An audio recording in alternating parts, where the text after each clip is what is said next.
Well, hello and good evening. Welcome to Third Place Books on the internet. We wish you were all here in one of our stores in the Seattle area, but for now, this will have to do.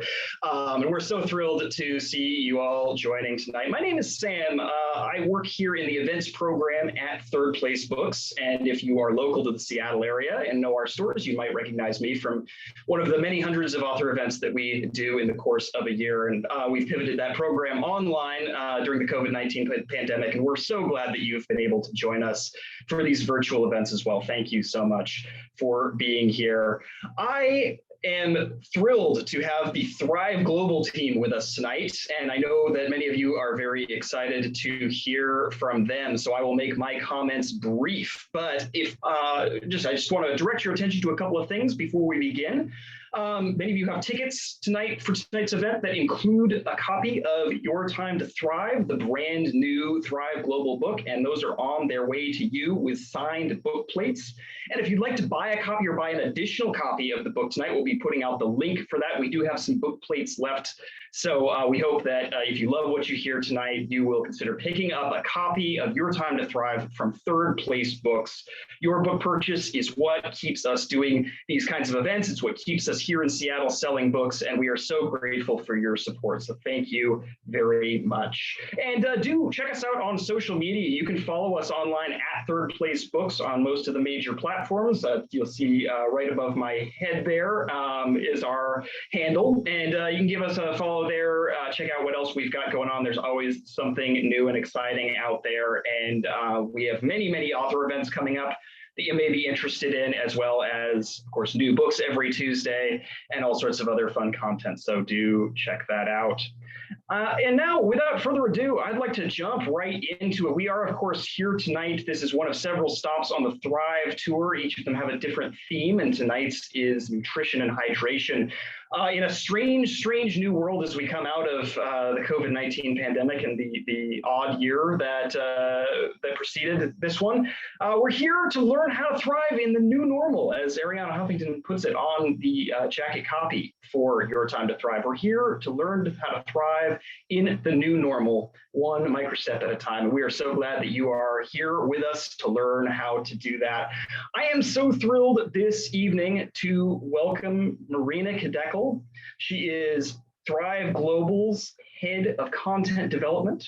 She's also been a top editor for national media outlets, including Women's Health, Glamour, and Cosmopolitan. And she's the author, along with the editors of Thrive Global, of Your Time to Thrive. And joining Marina is Arianna Huffington. She is the founder and CEO of Thrive Global, a leading behavior change tech company helping individuals, corporations, and communities improve their well-being and performance through its behavior change platform, storytelling, and corporate services. She's also, of course, the founder of the Huffington Post, and she is the author of 15 books, including most recently Thrive and the Sleep Revolution. And I know many folks out there are very excited to hear that tonight, Arianna and Marina are going to be in conversation with Hannah Bronfman, a native of New York City. Hannah Bronfman is truly a modern-day Renaissance woman. She's a graduate of Bard College, where she studied fine art, and she's built a reputation as a celebrity and an influencer through her work as an entrepreneur and a health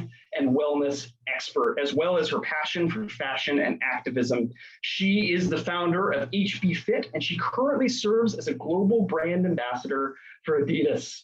She's also the author of Do What Feels Good. We'll send out a link to that book. And she's been featured in a number of global campaigns by numerous publications for print and online stories. She's hosted and co-hosted programs for channels such as E! Pop Sugar, VH1, and the Food Network. And she served as a guest editor and a blogger for outlets like Teen Vogue and Equinox, many others.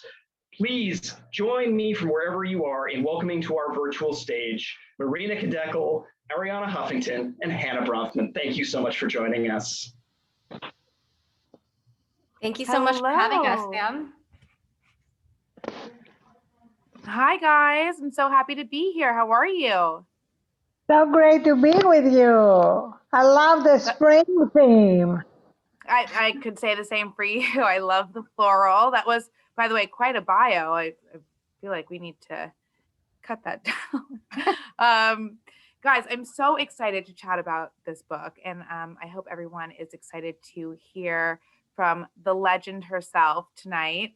This book really resonated with me, and I feel like will resonate with so many people because obviously coming out of like a very hard year for so many people, we are trying to take back our lives moving forward, and it's a time to thrive.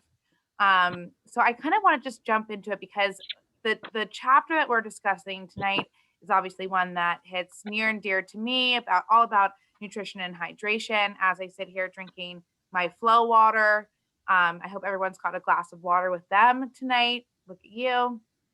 So I kind of just want to, before we go into kind of why this resonates so much with me and Microsteps and kind of why I think that this book really shows tangible ways that you can take control of your life and really own your course and kind of figure out your, coming out at a beautiful outcome with simple things like Microsteps. I want to back up for just 1 second and talk about how this is really Thrive's first book. And it really, to me, I also, for the audience at home, I actually DJ'd Thrive's opening in Soho. How many years ago now? 2016, November 30th, 2016. Oh my goodness. So this is a full circle moment for me, but you guys have built an incredible thing at Thrive. And why does this book really encapsulate everything that you guys have been working towards over the last couple of years? Well, Hannah, first of all, we are thrilled that you are here tonight because you were truly such a big part of our launch. And the reason why this is really an encapsulation, as you said, of what we've been doing in the last 4 years is because our focus has been on how to help people make small behavioral changes in their lives that make us healthier and happier without believing that we can do that with huge New Year resolutions and overhauls of our whole life. And as you know, whenever we start that very big way, we fall off the wagon quickly and it's harder to get up again. So our whole concept of Microsteps is based on the science that shows that through small incremental daily steps, we build a healthier life. And the book includes every aspect of life: nutrition and hydration, of course, movement, sleep, gratitude, finances, every aspect of life that produces stress and undermines our health if we don't address them. I love that. And tell me, why do you think that the Microstep is what's going to resonate right now in this moment of time with us to make those changes? Yeah. So Hannah, we actually started writing this book before the pandemic, but then the pandemic hit and all of our lives were turned upside down. We were working from home, like many of you at home probably still are.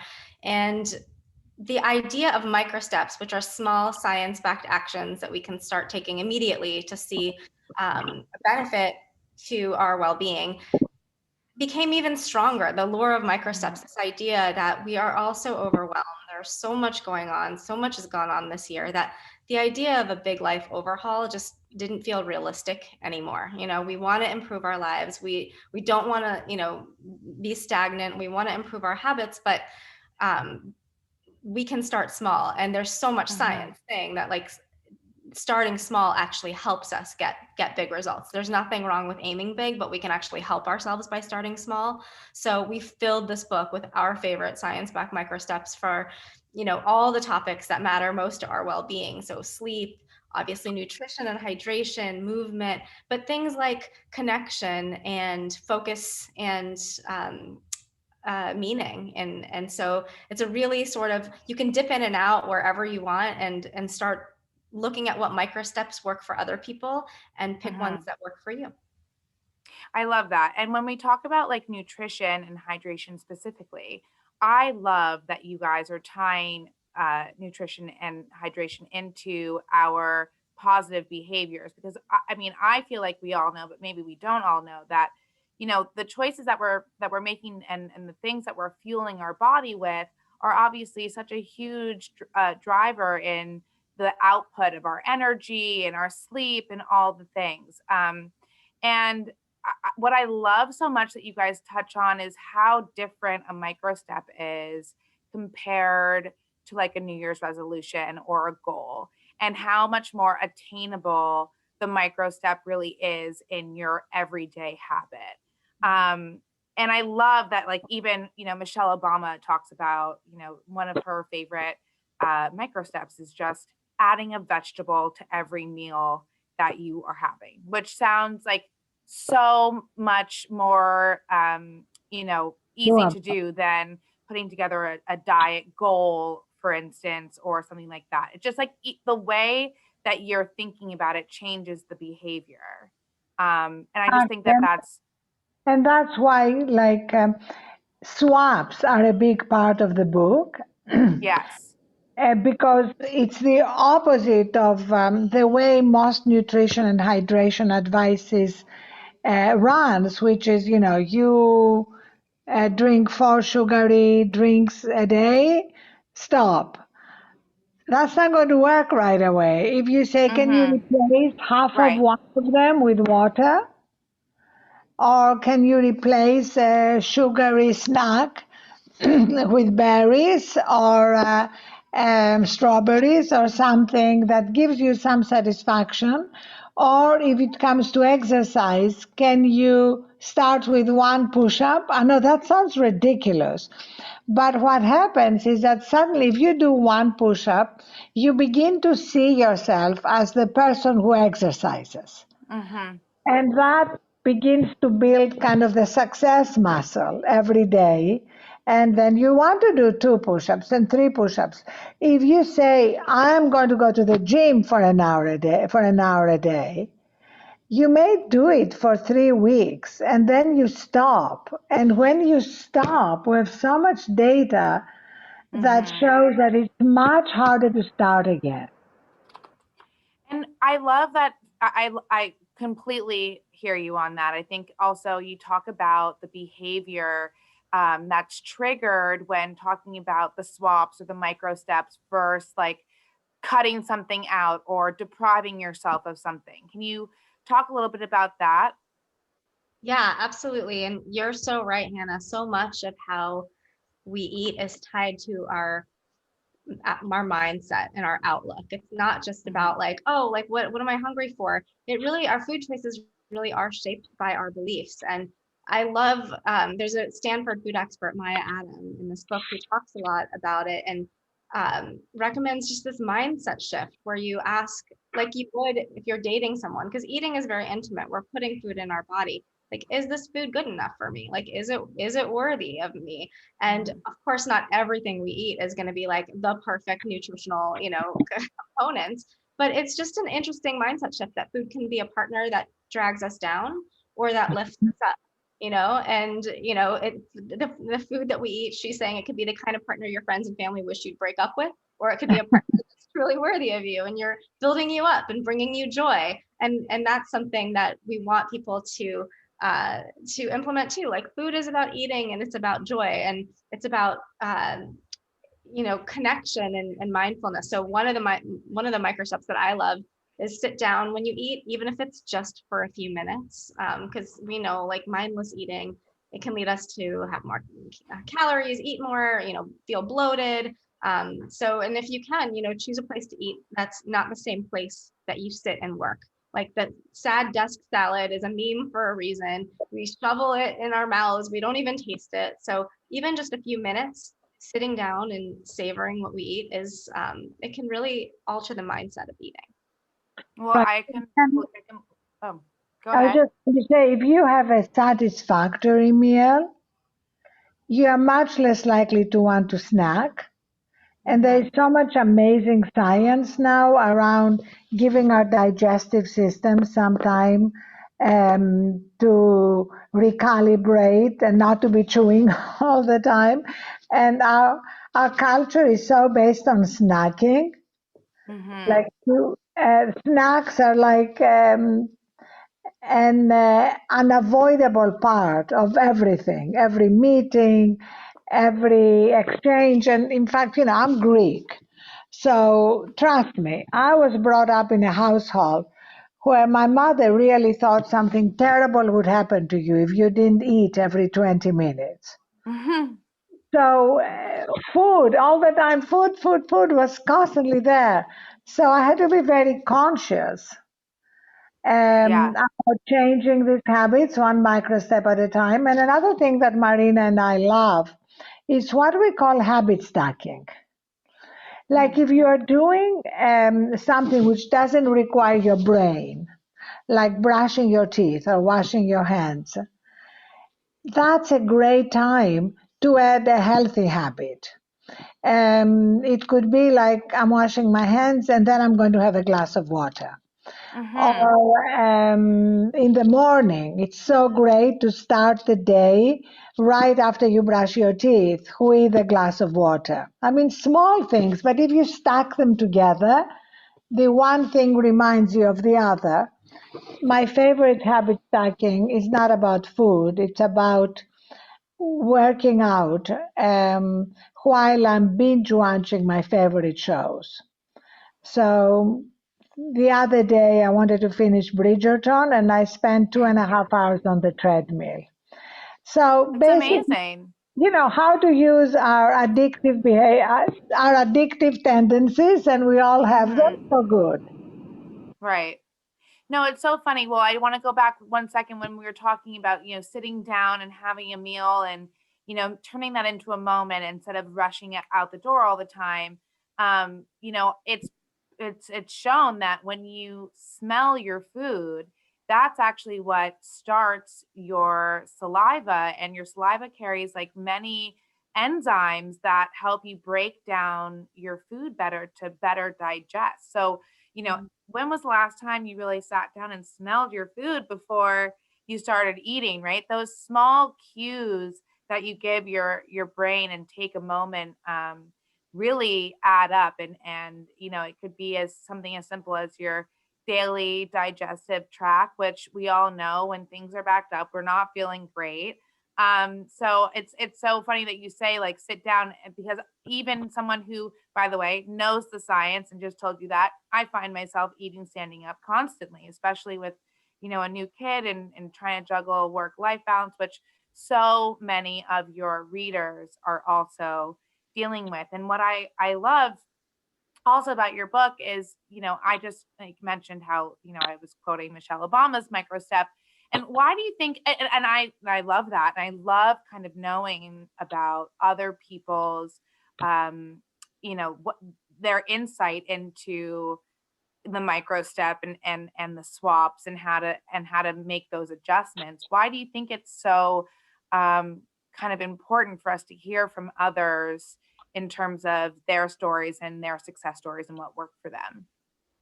Well, I mean, Hannah, you have so many followers. People love following you. They love seeing like what you're doing, what you're eating, how you're working out. So we're just voyeuristic as people. So we wanted to Yeah. include tons of stories of real people from all walks of life in this book. Like you said, everyone from Michelle Obama and Tom Brady and Jennifer Aniston's micro steps to people who work at Thrive. We always say Yeah. we don't eat our own dog food, but we drink our own champagne at Thrive. Every chapter, you'll find a microstep diary from a Thrive staffer who tried out a microstep from that corresponding topic. And some were more challenged than others, and some realized one tiny step can actually change your life. And it sounds silly because we work there, so of course we know this. But when you put it into practice, you really see the difference these microsteps can make. And doing it, as Arianna was saying, it builds that muscle and gives you something to celebrate every day. If you did nothing else Yeah.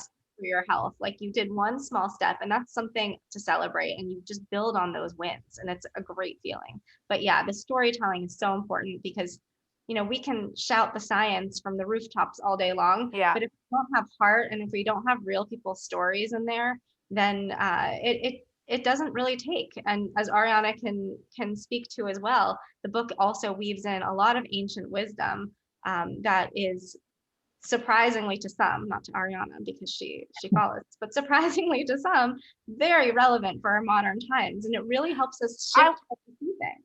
Yeah, I want to touch on that. Why is it so important? I agree that it's important to look to our past to understand our future. Tell us a little bit about some of this ancient wisdom, because I am one of those people who, obviously we've been around in many forms for many, many, many centuries now. And I find that in wellness and in the trends of wellness, we're constantly looking at adaptogens and powders that or ingredients in skincare that, have this ancient wisdom along with the science. But the fact that the people had done this without the science before, the tie there, can you go in a little bit about that? Because there is something so beautifully esoteric about the whole thing. I agree. I think it's great if you think of how our ancestors lived. They were not eating all the time. They were moving. And they didn't have snacks everywhere along the way. And we developed that way. And our digestive systems are developed that way.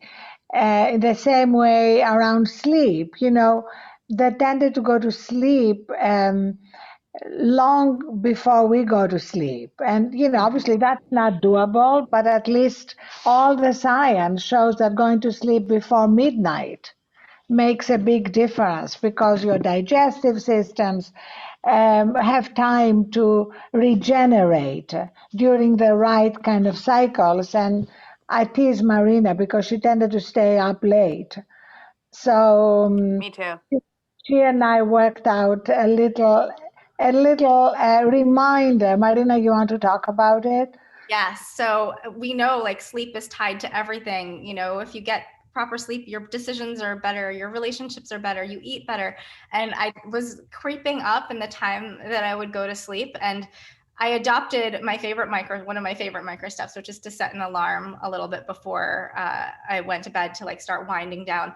But even before I did that, I would look at the clock, and Arianna has a thing about going to bed before midnight. So I would see 11:45 and I'd be like, 11:40 thrive. And that's how I see it now. It's 11:45.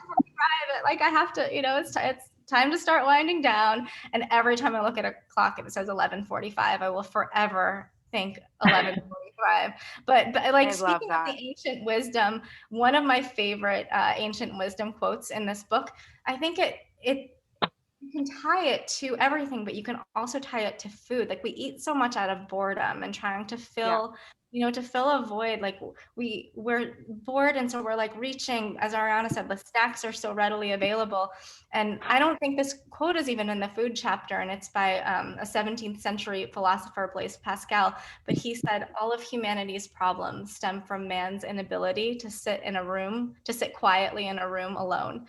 And it just speaks so much to even what you were saying before, Hannah, just sitting there, smelling your food, savoring your food, like taking that space to think mindfully about what we're eating and think mindfully about what we're going to do next is so important. So that's like one of my favorite ancient wisdom quotes woven throughout the book.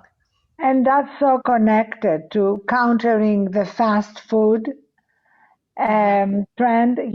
Fast food is the opposite of food. Right.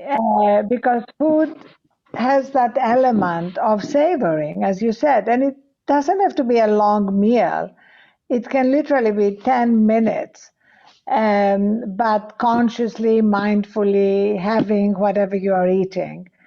And the cultural identification with drive-throughs and fast food has done so much damage to our health. I mean, look at the skyrocketing rates of diabetes. It is just really tragic, and at younger and younger ages. But we have an opportunity to turn that around. That's why we're so optimistic in the book, because everything we're recommending is super doable. Yeah. So doable. No, I was going to say, Hannah, I read that something you do is something I do too. And I habit stack it with a microstep, is taking a minute before checking your phone in the morning. And that is like my favorite microstep in the book. And I read that you did it too. And I, to Arianna's point, use that minute to drink a glass of water, because we wake up dehydrated after sleeping. And not a lot of people know that. I didn't really know that before. So it makes me crave like less food throughout the day just to get that hydration first thing and to take that quiet moment.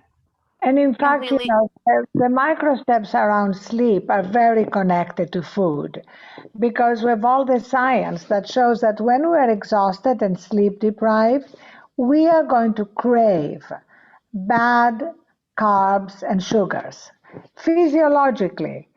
No matter how much willpower we have, our body and our cravings are going to win.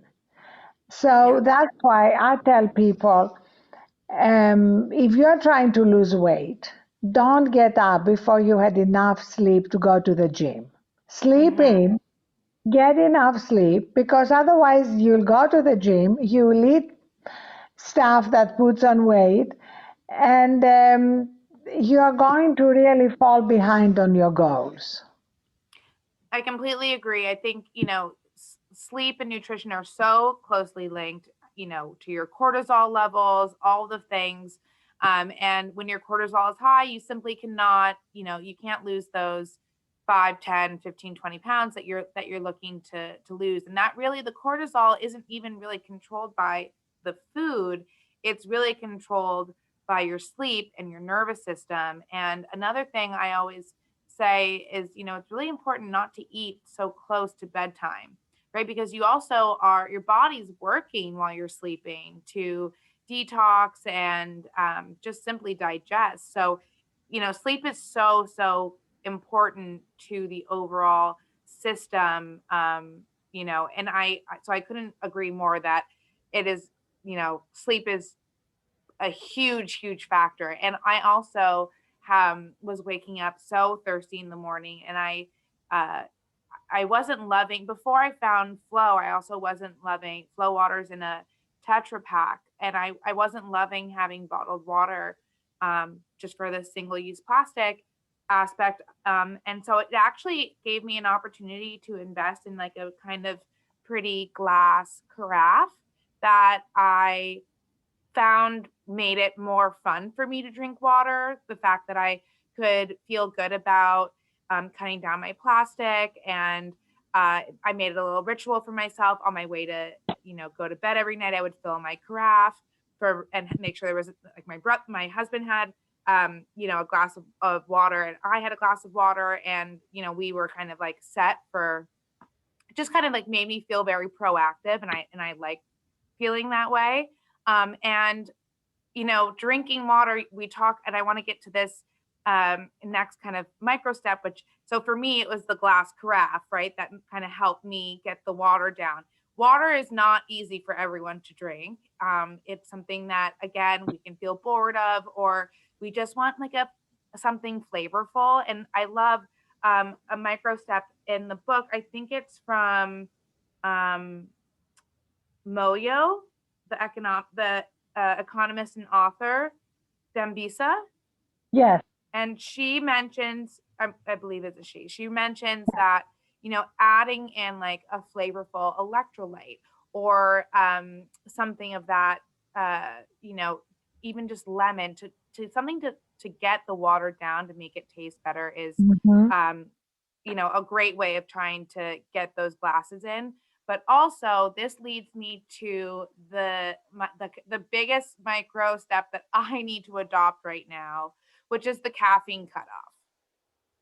So I am finding that as a new mom, I'm just exhausted, and I'm finding that I'm drinking more caffeine than I used to, which also has its qualms with breastfeeding or whatever, all of the things. We it also is not great for your nervous system, and it's just, you get into this perpetual cycle. And I think anyone who drinks coffee understands the cycle that we're talking about.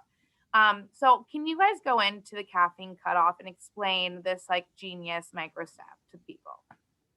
Well, I'm such a caffeine lover. So I find that as long as I stop my caffeine intake at 2 p.m., I'm fine. And that's again the scientific fact that caffeine has a long life and it's still around in your body if you drink it after 2 p.m. And so as long as I'm satisfied and had my coffee fix before 2 p.m., then you can have coffee substitutes. There's a great mushroom substitute, has zero caffeine. There are so many things now in the supermarket you can pick up and experiment with. And this is part of what we advocate a lot in the book, which is swaps. It's what you said, Hannah. We are not talking about self-deprivation. And that's not because we are nice. It's because self-deprivation doesn't work. But we're also nice. We are nice, but the point is that we are even more important. We want this to work. And look at how many hundreds of thousands of pounds people have lost and put back on because they go for self-deprivation. You know, you have this wedding, you want to get into that dress, so you have this event. And for us, we wanted to create a way to make this sustainable. It's a lifestyle choice. It's not kind of a let's get ready for this event practice. A quick fix. Yeah, it's not a and quick Hannah, fix. to what you were saying, you said so many amazing things about like how you prime your environment to make doing these small steps easier. So buying the beautiful water carafe or drinking water from a wine glass, which I'm doing right now. Cheers, everyone. Just making it something that you like a little more special that you enjoy, keeping it next to you, keeping it next to your bed. It's so, so important to do. And, you know, adding that like lemon, or Arianna drinks so many lemons in her water. I've never seen so many lemons in her water. It's amazing. And it's so like, you know, when we were working in the office together, I'd always see it and be like so thirsty, like watching her, like pour myself a glass of water. If, you know, my partner, the only thing I really hound him about constantly is drinking more water. Like that's so important. But yeah, priming our environment just makes those small steps so much better. And that lemon can make your water like just so much more enjoyable or whatever. Totally. Okay, before we go, because I know that there is a workshop that is about to happen, I just want to leave knowing your absolute favorite microstep in the book from both of you. I said my mine. absolute favorite microstep is the last thing I like to do at night, which is turning off my phone and charging it outside my bedroom. And that may seem a very big step to start with. So what we recommend is breaking it down. If that's too much, break it down to one night a week. And see the impact of not sleeping next to your phone.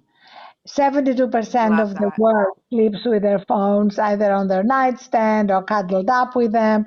And then what happens if we wake up in the middle of the night to go to the bathroom or whatever, we are going to be tempted to go to our phone. And again, part of what Marina was saying, priming your environment, you want to make it as easy as possible for you to make the right healthy choice. And that means not having your phone within arm's reach, because you'll think twice about going to the kitchen or going to another room to get your phone. Totally. And mine, I already said it. It's about the beginning of the day. It's really about not starting the day on your phone. I used to roll over and look at my phone before I was even fully awake. And now I take a minute to drink a glass of water or just set my own intention for the day. So I'm not focused from the beginning on what other people want from me and what inspires other people and what's going on in the day. I'm focused on what I want for my day, and habit stack that glass of water. It just makes all the difference. Guys, I love that so much. And there's so much to learn from this book and so many easy things that you can do to really set yourself up to thrive. So thank you guys so much for having me be a part of this. I am so honored. Full circle moment over here. So thank you again, and I'll let you guys get on to the next part of this event tonight. Thank you so much. Hannah, thank you so much. Yes, both Marina and I are so grateful to you. And also, we are going to be working on a Microsteps book for kids just in time for baby Preston. Oh, To start practicing. And one of our favorite things is to make your children be your accountability buddies. I So love you it. in classroom can be practicing drinking water or swapping sugar and holding each other accountable. So thank you for being with us. We love you, and you are Thank from you the so beginning much. a big part of Thrive. Oh, thank you. I really appreciate you guys. Have a great rest of your event. And I can't wait to chat all things accountability with babies. Thank you, Hannah. Arianna, thank you so much too. You have been incredible. This was every time we talk, I learn something new that I didn't know about you. So I really appreciate that. And for the next part of this event, we want to welcome Joey Hubbard, Thrive's Chief Training Officer, who is incredible and will be leading a workshop. And guys, you are in for a treat because Joy is quite magical. He's been my friend, as I like to say, for 3,000 years. And when I founded Thrive, I reached out to him, the first person I reached out to, and he joined me on this journey. So thank you, Joy. Thank you, Marina. I love you guys. Thank you so much, Arianna. Joey, thank you so much for doing this. Welcome. Everyone, Joey will be leading a workshop and we'll be asking some audience questions at the end. So feel free, as Joey is talking, to put your questions for him and we'll get to as many as we can. Take it away, Joey. Thanks, Marina. Hi, Third Place Books and everyone. I'm going to share a little bit of what we talk about in relationship to this area of nutrition and hydration. You've heard lots of microsteps tonight from Hannah and Arianna and Marina. I want to get in a little bit to the mindset shift that's necessary when we dig into this area, and recognize that during this time period, it's probably been one of the most difficult periods in modern history for people to really manage this area of their lives. When stress and anxiety are raised, one of the comforts that we have as humans is food. Food has always been a nurturing, comforting experience for people. And, so when we're in a point in time in history where we don't get connection and we aren't able to be around the people that we love and care about most, we go through some holidays that are, really big food oriented holidays. And we aren't able to do that. We'll see, and what we've seen is that people have said, okay, I'm doing things to manage this time period, but I'm not going to worry about food. And there's some understanding around that. But I want to have you think about this a little bit differently, because I do think that if you recognize the nutritional element of really appreciating and honoring and really making sure the food that you eat is worthy of you, and we'll talk a little bit about where I get that line, you can see that the shift isn't so much about having to sacrifice, but it becomes more about what you choose to put into your system and honoring your system, and really recognizing that when we create the right habits because we honor our system, this whole process becomes a lot easier. So let's dig in a little bit. First thing I want to ask you, and this is for your reflection, you can even write it in the chat or hold it for questions at the end. But what gets in the way of you being able to make really healthy food choices? Now, healthy food choices can mean different things to different people. So I don't want to even qualify what that means, but for you, you know what that means for you. What is it that gets in the way? What challenges you? What makes it more difficult? Now, again, I've already outlined pandemic could be one of those things. But ask yourself, in my mindset, in my habit, what is it that I typically do? What are the things I typically love that gets in my way? It's just an awareness right now, nothing to do about it, but we're going to talk about it more later. So every time we do the work we do with whomever we do it with, I always land in mindset is the critical element to be able to make any behavior change you want in your life.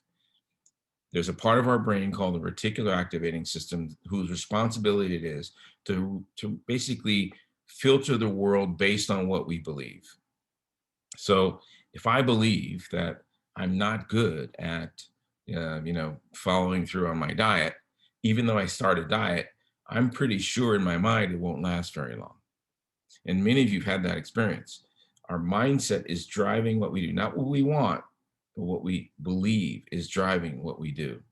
So one of the first elements here is start to come into alignment between what we want and what we believe, right? So if I know that I want to weigh less or eat differently or have a different form of nutrition, but and my belief is I can't do that, I'm not good at that, then as I said, you won't match those two. So how do you start to match them?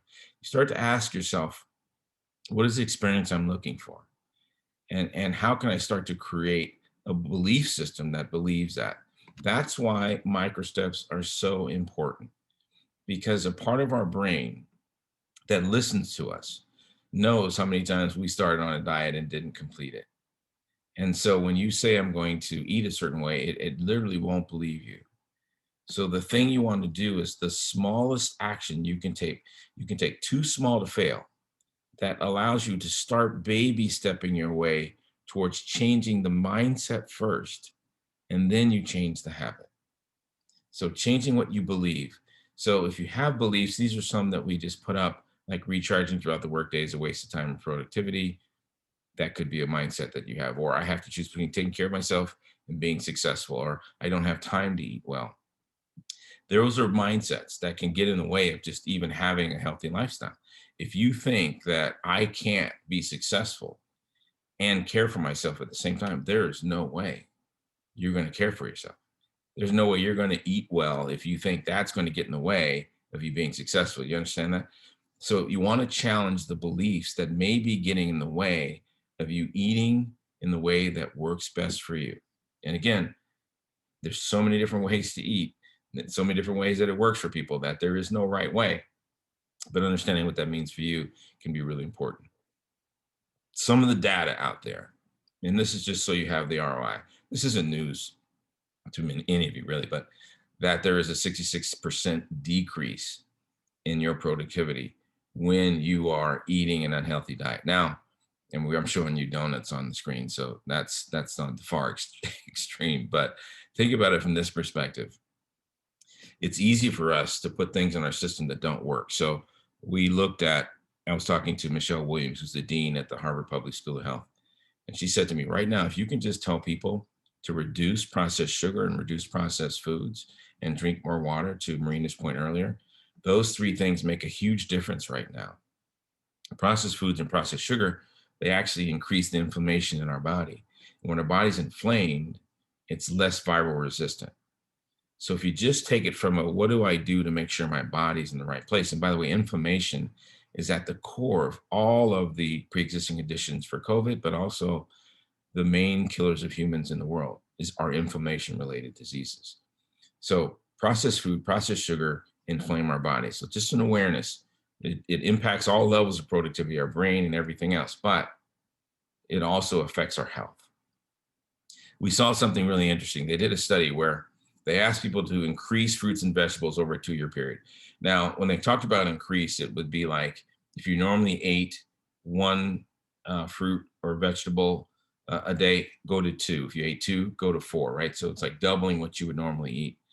And what they found is that for the group that did that, their life satisfaction boost over a 2-year period was similar to if you had gotten a job after you've been unemployed for several years. Like the experience in the brain, in the system, in the excitement, and the enthusiasm.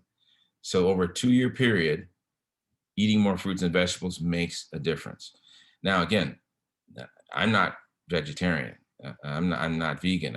I do have meat in my diet periodically. I don't have a lot of it, but I do eat it. And so there's no right or wrong about it, but increasing it does make a difference in your overall life satisfaction. So again, in the book, we're going to dig into all of these small steps that you can take around nutrition, hydration, etc. But I want to give you a few of those today. Maya Adams, so she's a nutritionist at Stanford Medicine, and we spent a lot of time. We were building out one of the programs in our organization called Thriving Mind, and she has a whole approach to eating and nutrition that I actually really love. And her quote was, "Eat the foods that are worthy and deserving of you." Now, that's a mindset shift where you actually pause and you ask yourself, is this food worthy of me? And, so you have that donut sitting there and you have to ask yourself that question. You may say, yes, it is worthy of me right now. I really want a donut. But as you start to really think through it, maybe, okay, I'll have a donut every once in a while, but it isn't worthy of me doing it nightly or doing it on a regular basis. Periodically, yeah, that may be the thing I do. And so one of the things that she talks about is this relationship we have with food is really important, and loving that relationship and quality experiences around it are really, really important. So let's talk about some of the things that you can think through. One, is this food good enough for me? Like when you look at the food that you're choosing, is it good enough for you? Now, this isn't an ego statement. Is the quality of this going to make a difference in my life? Is it going to move me forward? Is it going to move me backwards? That's a really simple question to ask yourself. And as I said earlier, you can easily decide, I'm in a beautiful restaurant. We've had a beautiful meal. I'm going to have that, chocolate lava cake, but I may only have a couple to taste it. The quality of it is good, is worthy of it for me. But I also want to make sure I don't do too much of it because I don't want to impact my system in that way. So again, you decide those things. We're not trying to make a right or wrong here, but I want you to be thoughtful, mindful, that's what I'm saying, about it. And then, do I know enough about where this food comes from? She says, again, you want to get rid of processed food, processed sugar. So is the food coming from a healthy source? Can you read what those ingredients are? And are those ingredients known to you? If there's an ingredient there that you don't understand or you can't read, that's a good signal that that's not food that you want to eat.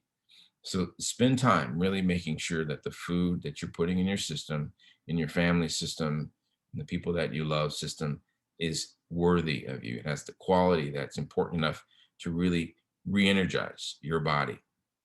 And then here's some micro steps that you can think about, right? So the first, right, slow down, get into the taste, the flavor, the texture, that mindful eating piece. What it does really is it slows us down in our pulling in food, and we think through what we eat. And it also slows down how much food we take in. So when you note it, when you pay attention to it, there's something that happens to our senses where not only do we appreciate it more, we slow down, we eat, which actually helps in our digestive tract, and we don't eat as much. So all those things come together when we slow down. Bianca talks about, how we sit down and appreciate what it is we do. It's interesting, whether it's coffee, whether it's tea, whether it's anything, we know that if you slow down and just savor it, appreciate it, acknowledge it, again, mindful eating, mindful drinking, it does make a difference in terms of how that goes into your system. But it also, as I said, slows down how much you take in. The coffee thing, we talk a lot about why caffeine after 2 can impact your ability to sleep. Those 2 things can be connected. So the thing I would say to you there is if you decide that you do want to be more mindful about when and how you drink coffee, the only thing I would tell you is test. Stop drinking it at 2 every day and see if you don't sleep better. If that doesn't change anything, great. If it does change anything, you'll notice in about 2 weeks, then that may be your cue. Don't put caffeine in your system after 2. The other thing I just want you to think about in this time period where we're, especially in COVID, we're seeing people are eating standing, go grab a few bites and come back to their desk and continue with work. Even if it's not a long time, it could, be a few minutes. Sit down, slow down, let your system eat and enjoy. There's a whole thing. I don't know if any of you have been watching Stanley Tucci, the CNN series. He's been traveling through Italy. you really appreciate the time and the quality of meals in those countries, Italy and France, and the value of sitting and being with each other and really enjoying eating. Again, there's something that happens with that where the food intake has a different impact on them than it does on us. So how do we make sure we're enjoying and sitting down and taking time to go through that?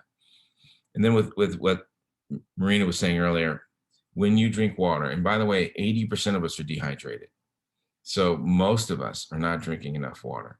If you wake up in the morning and you start your day with a glass of water, slice of lemon, the reason why lemon is good is because it's been known to make our body more cold and flu resistant when we drink it in the morning.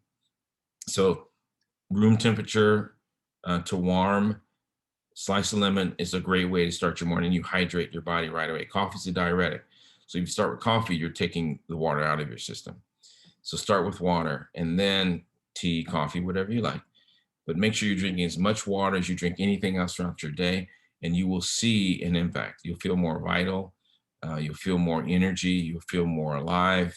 You'll notice in the afternoon that lull that occurs for a lot of people will go away when your system is hydrated.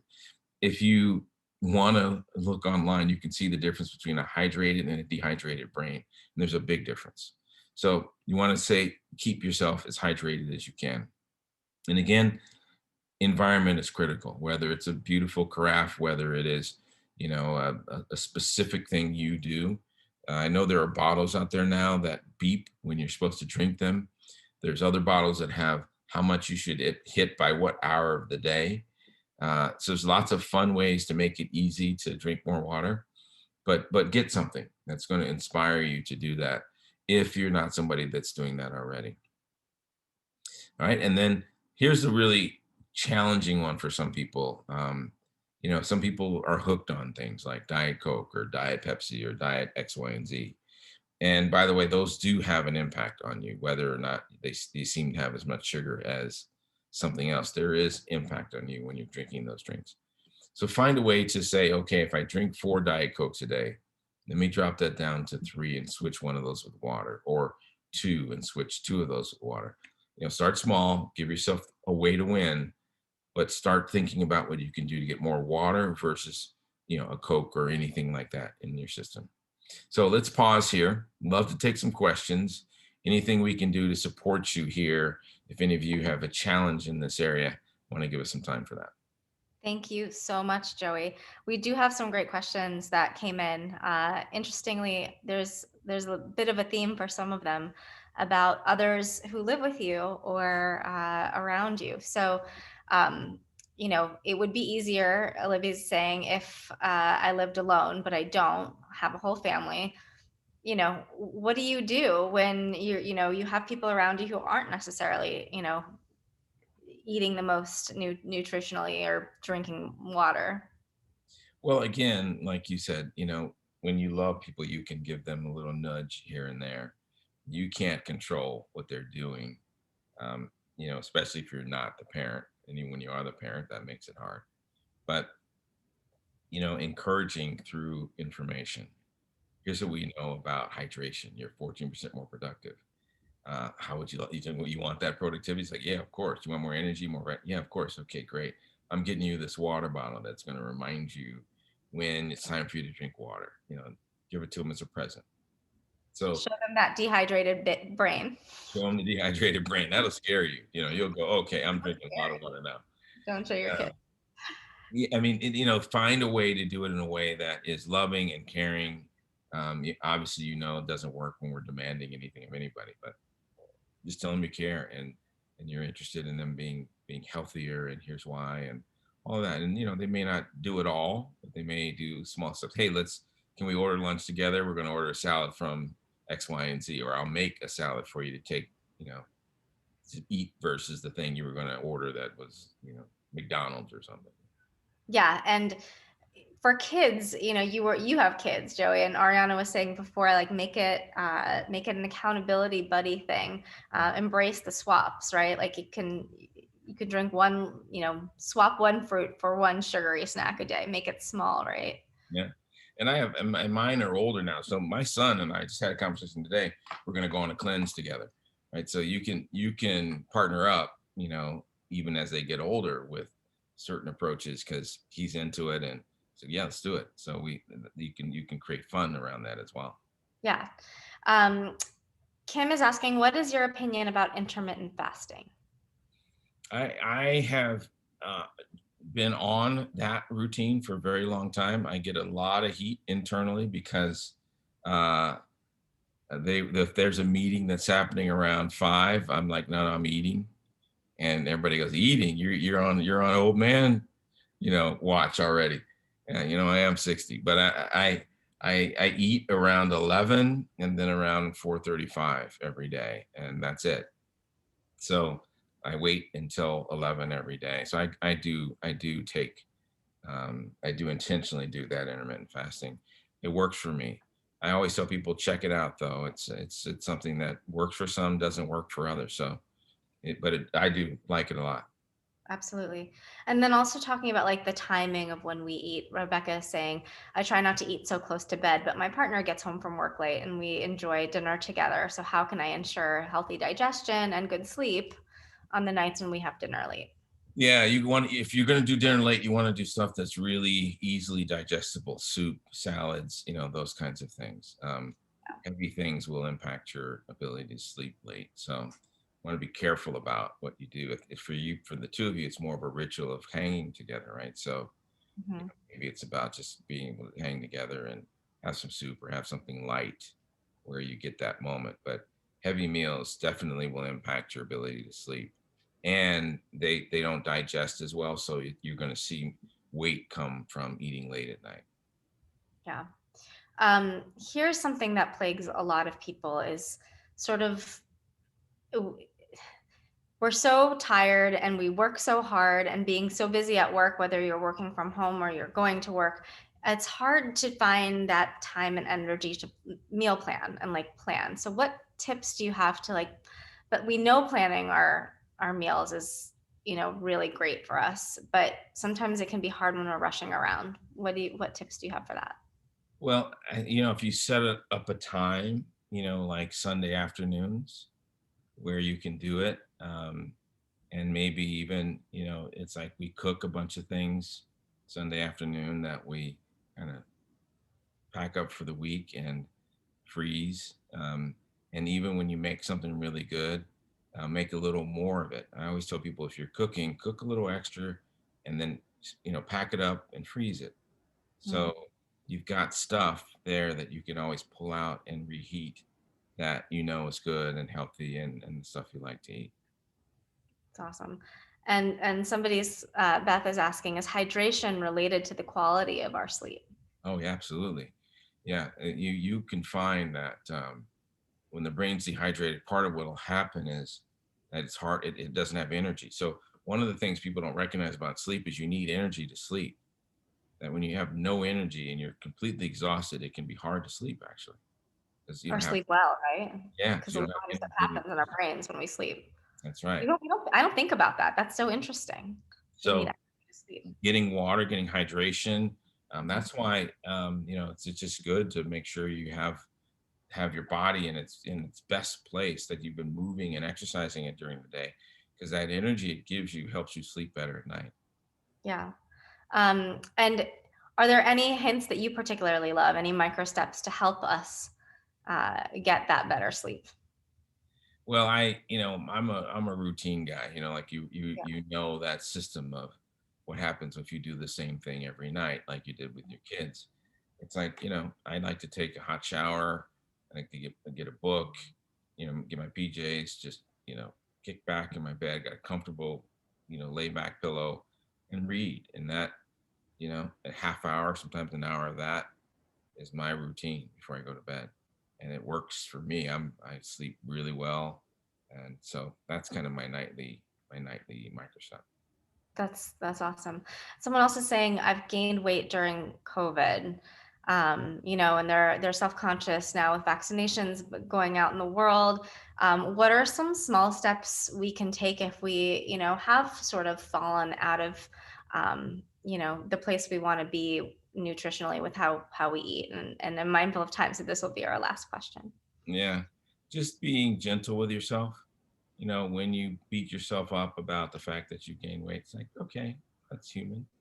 Be gentle with yourself, and then start taking baby steps. Like, what are you going to do daily to start getting back on track? And it may be, well, I'm going to walk 15 minutes a day. Okay, great.